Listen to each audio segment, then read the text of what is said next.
কথা ছিল এই হাত দিয়ে ঈদের দিনে ছেলেকে খাবার বের খাওয়াবেন, ছেলেকে নতুন কাপড় উপহার দিবেন খাদিজা আবেদ। কিন্তু সে হাত আজ ছেলের কবর স্পর্শ করে দোয়া করে ঈদের দিনটি শুরু করতে হলো তার। শুধু খাদিজা নয়, উৎসব আর খুশির এই দিনটি কবরস্থানে পার করেছেন অনেক ফিলিস্তিনি মা আর স্বজনরা। ঈদ আনন্দ তো দূরে থাক, প্রচণ্ড কষ্ট আর যন্ত্রণায় আজ তাদের ঈদ উপহার। ওফ, কি যে কষ্ট! আমি যখন গেল ঈদের কথা ভাবি, তখন এটি আমার জীবনের সেরা একটি ঈদ ছিল। কারণ আমার ছেলে আমার পাশে ছিল, আমার কোলে ছিল। সে যা চেয়েছিল আমি তার জন্য সব রান্না করেছি।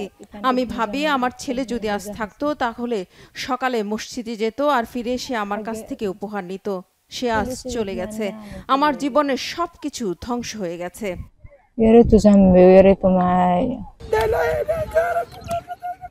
আমরা পরিবারকে হারিয়েছি, আমরা সব আত্মীয় স্বজন আর প্রিয়জনকে হারিয়েছি, আমরা যাদেরকে সবচেয়ে বেশি ভালোবাসি তাদেরকে হারিয়েছি।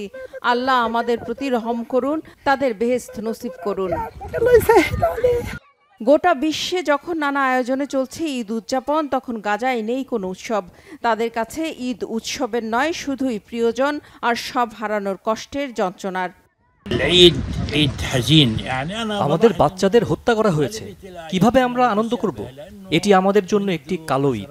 আমরা আমাদের প্রিয়জনকে হারিয়েছি, আমরা হারিয়েছি সবকিছু, আমাদের ঘরবাড়ি, আমরা সবকিছু হারিয়েছি। আল্লাহই আমাদের জন্য যথেষ্ট। এটা ঈদ নয়, আমাদের কাছে কোনো ঈদ নেই।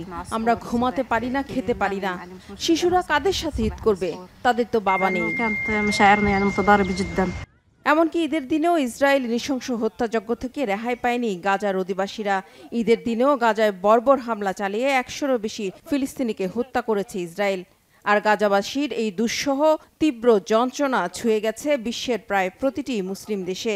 মালয়েশিয়া থেকে শুরু করে ইন্দোনেশিয়া, মিশর সব দেশে ঈদ জামাতে আল্লাহর দরবারে গাজাবাসীর জন্য দোয়া প্রার্থনা করেছেন ধর্মপ্রাণ মুসল্লিরা। ইসরায়েলি নৃশংস হত্যাযজ্ঞে ধ্বংস আর মৃত্যুর নগরী গাজায় শান্তি আর যুদ্ধবিরতির জন্য দোয়া করেছেন তারা।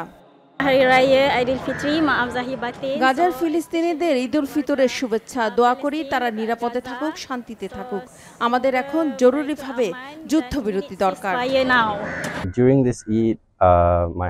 গাজা এখন পৃথিবীতে নরক, কিন্তু ফিলিস্তিনিদের মধ্যে লড়াই করার মতো বিশাল অদম্য চেতনা রয়েছে।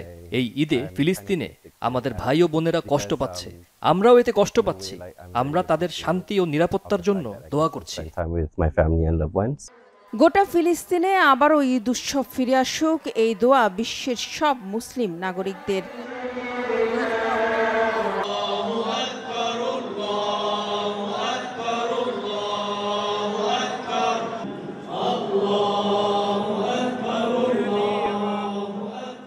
রিফাত জামান, বাংলাভিশন নিউজ ডেস্ক।